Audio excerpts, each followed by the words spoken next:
BJP का बहुत बड़ा घोटाला एक्सपोज्ड हुआ है। राहुल गांधी सबूत के साथ बोले हैं, बीजेपी वोट लेके नहीं जीती बल्कि वोट चुरा के जीती है। 25 सीट वो 35,000 या कम वोटों से जीते हैं। अगर हमें इलेक्ट्रॉनिक डेटा मिल जाए, हम साबित कर देंगे कि हिंदुस्तान का प्रधानमंत्री चोरी करके प्रधानमंत्री बना है। और इस बार सारे एविडेंस दिखाए हैं कि कैसे फेक वोटर्स के नाम, फेक एड्रेसेस, 0 नंबर वाले घर, 70 साल के नए वोटर्स, सब कुछ प्रूफ के साथ लेकर आए हैं और कहा इलेक्शन कमीशन भी चोरी में शामिल है। हमने पहले इलेक्शन कमीशन से इलेक्ट्रॉनिक वोटर लिस्ट मांगी थी, सीसीटीवी फुटेज मांगी थी।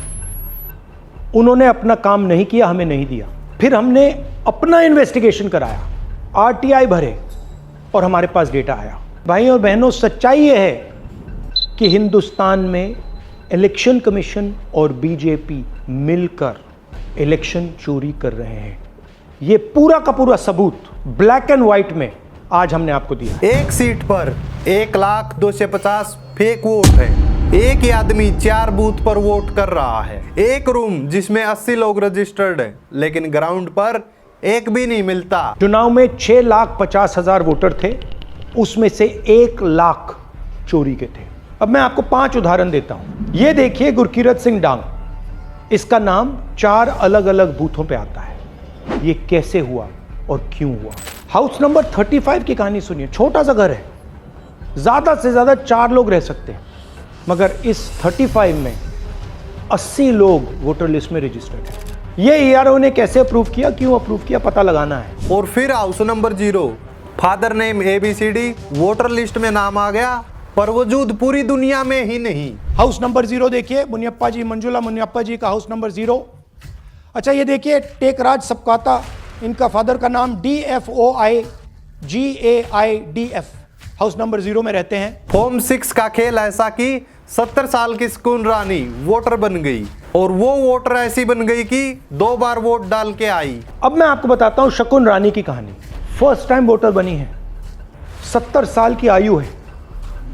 एक बार फॉर्म 6 का प्रयोग किया और उसके कुछ ही महीने बाद दूसरी बार फॉर्म 6 का प्रयोग होता है। 2 बार इनका नाम वोटर लिस्ट में आता है और फर्स्ट टाइम वोटर की लिस्ट में आता है। कैसे, क्या उन्होंने किया या किसी और ने किया, क्या फर्क पड़ता है? वोट तो लग गया ना भाई। जीतने के लिए तो बस नंबर ही चाहिए। लेकिन राहुल गांधी ने इनके जीत के राज को खोल कर रख दिया। बोले सीसीटीवी फुटेज डिस्ट्रॉय किए जा रहे हैं और सॉफ्ट कॉपी डेटा दिया ही नहीं जा रहा, क्योंकि सिस्टम छुपाना चाहता है कि चोरी कैसे हो रही है। पूरा हिस्टोरिकल डेटा आप 50-100 साल का रख सकते हो एक छोटी सी हार्ड ड्राइव में, और इसी उसको डिस्ट्रॉय करना चाहते क्यों? सीसीटीवी फुटेज डिस्ट्रॉय करना चाहते क्यों? वोटर लिस्ट डिस्ट्रॉय करना चाहते क्यों?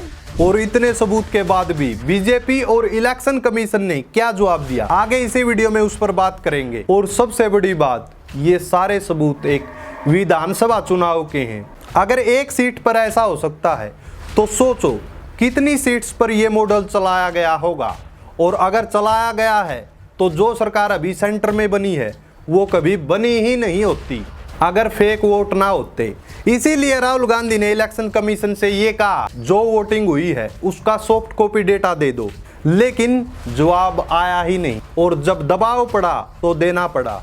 लेकिन डिजिटल फाइल के बदले पूरा का पूरा 7 फीट का कागज का बंडल दे दिया गया। डेटा इस प्रकार दिया है, 7 फुट 200-300 किलो। अब इसमें प्रॉब्लम क्या है कि अगर हम वोटर को निकालना चाहते हैं, मान लीजिए आपका चेहरा है, आपको आइडेंटिफाई करना चाहते हैं, तो आपकी फोटो को हमें सारी की सारी फोटोज के साथ कंपेयर करना पड़ता है। सीसीटीवी फुटेज डिस्ट्रॉय हो रहा है और जो डेटा सबसे जरूरी था वो डेटा डिजिटल फॉर्म में दिया ही नहीं गया। और जब राहुल गांधी ने और प्रूफ मांगे तब सिस्टम ने अगला कदम उठा लिया। राहुल गांधी ने बोला इसी की वेबसाइट को ही डाउन कर दिया गया। मध्य प्रदेश, राजस्थान, बिहार, इन स्टेट्स में लोग अपना डेटा भी वेरीफाई नहीं कर पा रहे हैं। जब हिंदुस्तान की जनता हमारे डेटा को लेकर इलेक्शन कमीशन के वेबसाइट पर सवाल पूछ रही है, तो इलेक्शन कमीशन ने अपना वेबसाइट बंद कर दिया।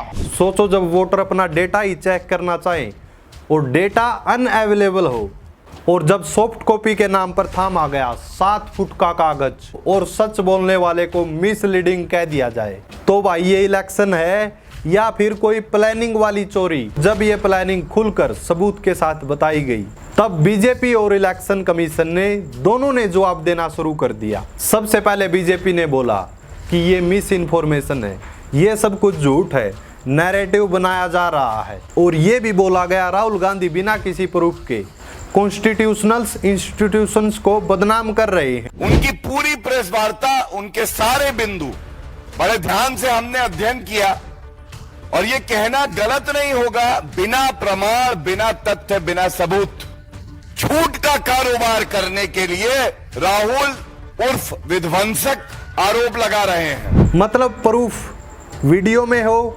डॉक्यूमेंट्स में हो, लेकिन जब तक कोर्ट एफिडेविट नहीं तब तक सब ड्रामा है। इलेक्शन कमीशन का जवाब भी ऐसा ही था। उन्होंने अपने ऑफिशियल एक्स पोस्ट पर लिखा, अगर राहुल गांधी को लगता है कि उनका क्लेम सच है, पहले एफिडेविट साइन करके दे, वरना गलत कंक्लूजन्स पे ना पहुंचे। लेकिन राहुल गांधी ने सीधा जवाब दिया, मैं पब्लिक के सामने जो बोल रहा हूं वही मेरी एफिडेविट है। और इन सब के बाद तो इंटरेस्टिंग बात तब शुरू हुई जब मीडिया ने इस चोरी के एक्सपोज पर अपना खेल शुरू किया। अब ये मीडिया वाले दलाल इलेक्शन कमीशन और गवर्नमेंट की साइड ले रहे हैं। क्या यही डेमोक्रेसी है? देश का चौथा स्तंभ गवर्नमेंट और इलेक्शन कमीशन की साइड ले रहा है। जब राहुल गांधी ने सबूत के साथ वोट का मुद्दा उठाया तो जितने भी गोदी मीडिया थे उन्होंने क्या किया?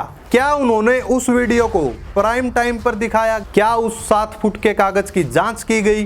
क्या किसी ने पूछा 1,250 फेक वोट्स सिर्फ एक सीट पर कैसे? नहीं, ज्यादातर गोदी चैनल्स ने या तो उस पर चुप्पी साधी या फिर राहुल गांधी पर ही सवाल उठाने शुरू कर दिए। जैसे इस अर्नब चिलगोजे को देखो, इसका कहना राहुल गांधी ने देश को बदनाम किया है। If the argument, so you're basically saying that this is the world's largest electoral democracy, the world's largest democracy, right? 1.4 billion people, that this is all one big fraud. So you are defaming not the EC, you're defaming the country. कितना आसान है ना, किसी भी गलत चीज को nationalist का कार्ड प्ले करके छुपा दो। हैं आखिर जो भी गलत चीज का विरोध करता है वो देश को बदनाम क्यों करने लग जाता है? ये सिर्फ और सिर्फ चोरी को छुपाने के लिए एक कार्ड प्ले किया जा रहा देश के नाम पर। राहुल गांधी सीसीटीवी फुटेज दिखा रहे हैं, फेक वोटर्स का डेटा सामने रख रहे हैं, लेकिन अर्नब बोलता है तुम देश को बदनाम किए हो। जब तक तुम एफिडेविट नहीं दे देते तब तक तुम्हारे एलिगेशंस वैलिड नहीं माने जाएंगे। मतलब सबूत भी दो, कसम भी खाओ, तब जाकर मीडिया तुम्हारी बात सुनेगा। और अर्नब जैसे कई गोदी एंकर्स ने बोला, ये सिर्फ पॉलिटिकल ड्रामा है। किसी ने राहुल गांधी की क्लिप्स को काट एडिट करके सिर्फ वो क्लिप दिखाई जहां वो इलेक्शन कमीशन को ब्लेम कर रहे हैं, लेकिन सीसीटीवी फुटेज, वोटर लिस्ट और जीरो एड्रेस वाले सबूत का जिक्र तक नहीं। लोकसभा में नेता विपक्ष राहुल गांधी ने आज 71 मिनट तक 22 पेज की प्रेजेंटेशन के साथ आरोप लगाया है कि लोकसभा चुनाव के दौरान कर्नाटक की एक सीट से जुड़ी विधानसभा के भीतर 1 लाख से ज्यादा वोट की चोरी हुई। अब चुनाव आयोग इस दावे को भ्रामक कहता है और मांग करता है कि राहुल गांधी यही सबूत शपथ पत्र के साथ दें। जो हमें मिला है वो एटम बॉम्ब, मतलब एटम बॉम्ब है, फटेगा तो आप इलेक्शन कमीशन आपको दिखेगा नहीं हिंदुस्तान। और कुछ एंकर्स तो उल्टा राहुल गांधी से ही सबूत मांगने लगे, जैसे प्रेस कॉन्फ्रेंस में फाइल्स दिखाना, वीडियो चलाना और एड्रेस लिस्ट देना, सब कुछ जीरो मान लिया गया। मतलब टीवी पर वोट चोरी का मुद्दा नहीं चला, बल्कि ये हेडलाइन चलाई गई कि राहुल गांधी ने सिस्टम पर सवाल उठा दिए गए। मतलब टीवी पर वोट चोरी का मुद्दा नहीं चला, लेकिन राहुल गांधी ने सिस्टम पर सवाल उठाया, ये हेडलाइन बन गई। सबूत गायब, नैरेटिव तैयार। सोचो जरा, अगर यही सबूत कोई बीजेपी का नेता लाता दूसरी पार्टी के खिलाफ तो मीडिया उसे राष्ट्रभगत घोषित कर देगा। लेकिन यहाँ सबूत पर सवाल नहीं, बल्कि सवाल उठाने वाले पर सवाल। तो अब बड़ा सवाल, तो मीडिया को तकलीफ वोट चोरी से है या फिर वोट चोरी एक्सपोज होने से तकलीफ है? क्योंकि सवाल उठाने वाले को ही उन्होंने कटघरे में खड़ा कर दिया। तो सिस्टम ने भी फिर वही रास्ता चुना जहां सबूत से ज़्यादा एफिडेविट मांगा जाता है। राहुल गांधी ने सीसीटीवी फुटेज का जिक्र किया। वोटर लिस्ट में 1,250,000 फेक वोट दिखाए गए, 0 एड्रेस वाले डेटा पॉइंट्स उठाए गए, प्रेस कॉन्फ्रेंस में पब्लिक के सामने सबूत लाकर दिखाए और सिस्टम का जवाब एफिडेविट दो तब मानेंगे। मतलब देश का वोटर बनने के लिए क्या चाहिए? आधार चाहिए, बायोमेट्रिक्स चाहिए, लेकिन वोट चोरी दिखाने के लिए पहले एफिडेविट चाहिए। जो लीडर जनता के लिए लड़ रहा है उससे एफिडेविट मांगा जा रहा है और जिन पर वोट चुराने का इल्जाम है उनका नाम टीवी पर भी नहीं लिया जा रहा। और मीडिया, उसे ना तो सीसीटीवी फुटेज दिख रही और ना ही फेक वोटर्स का डेटा दिख रहा। मीडिया के लिए सिर्फ एक हेडलाइन है, राहुल गांधी ने देश को बदनाम किया। तो क्या जो सिस्टम ब्लैकआउट करे, जो सीसीटीवी छुपाए और वोटर का डेटा डिलीट करे, क्या उसकी इज्जत का भी सर्टिफिकेट राहुल गांधी दे? आज सबसे परेशान करने वाली चीज सिस्टम नहीं बल्कि मीडिया का चेहरा है। टेबल पर सबूत है, सारी चीजें सामने हैं, लेकिन जानबूझकर मीडिया इन चीजों को छुपा रही है। फिर भी नैरेटिव पलट दिया गया। सवाल उठने चाहिए थे वोट चोरी पर, लेकिन सवाल उठने लगे राहुल गांधी पर। सवाल उन पर उठ गए जो चोरी को एक्सपोज कर रहे थे। और ये सिर्फ बीजेपी या कांग्रेस का इशू नहीं है, ये आपके वोट का सवाल है। आज राहुल गांधी सबूत दिखा रहे हैं और कल जब आप अपना वोट डालने बूथ पर जाओगे तो हो सकता है आपको पता चले कि आपका वोट तो पहले ही डल चुका है। मैं सिर्फ इतना कहना चाहता हूँ, वोट चोरी हो रही है और सिस्टम जांच नहीं करना चाहता, उल्टा बोलता है कि एफिडेविट दो फिर देख लेंगे। देख लेना, ये मुद्दा भी दबा दिया जाएगा जैसे हर बार होता है। सिस्टम एरर था, रूटीन रिवीजन थी, ये बोलकर सवाल भी गायब हो जाएंगे और सबूत भी। और आप ही बताओ, जब सबूत होने के बावजूद भी कुछ बदलने वाला नहीं है तो फिर वोट डालने का क्या मतलब? और सब कुछ तो आपके सामने है, CCTV footage, fake voters, 0 address data और एक सिस्टम जो ना जवाब दे रहा और ना ही जांच कर रहा। और मीडिया, फिर मीडिया उन्हीं पर सवाल उठा रही है जो कि चोरी एक्सपोज कर रहे हैं। आज राहुल गांधी ने सिस्टम को आईना दिखाया और जब कल आप वोट डालने जाओगे तो याद रखना, ये सिर्फ उनका ही नहीं बल्कि आपका भी मुद्दा है। आपका वोट, आपका फ्यूचर और आपका हक। और अगर आपको लगता कि मीडिया सच नहीं दिखाता तो इस वीडियो को ज़्यादा से ज़्यादा शेयर करो। जितने ज़्यादा लोग देखेंगे उतना ही मुश्किल होगा इस मुद्दे को दबाना। क्या आपके एरिया में भी वोटर लिस्ट से रिलेटेड कोई दिक्कत आई है? और अगर वोट चोरी या कोई ज़बरदस्ती का कोई केस मिला तो उसे रिकॉर्ड करो और मेरे इंस्टा अकाउंट पर भेज दो, क्योंकि सबूत ही सबसे बड़ी ताकत है। और मिलते हैं जल्दी नेक्स्ट वीडियो में, जहां सत्ता से सवाल भी होगा और सबूत के साथ जवाब भी दिया जाएगा। जय हिंद दोस्तों।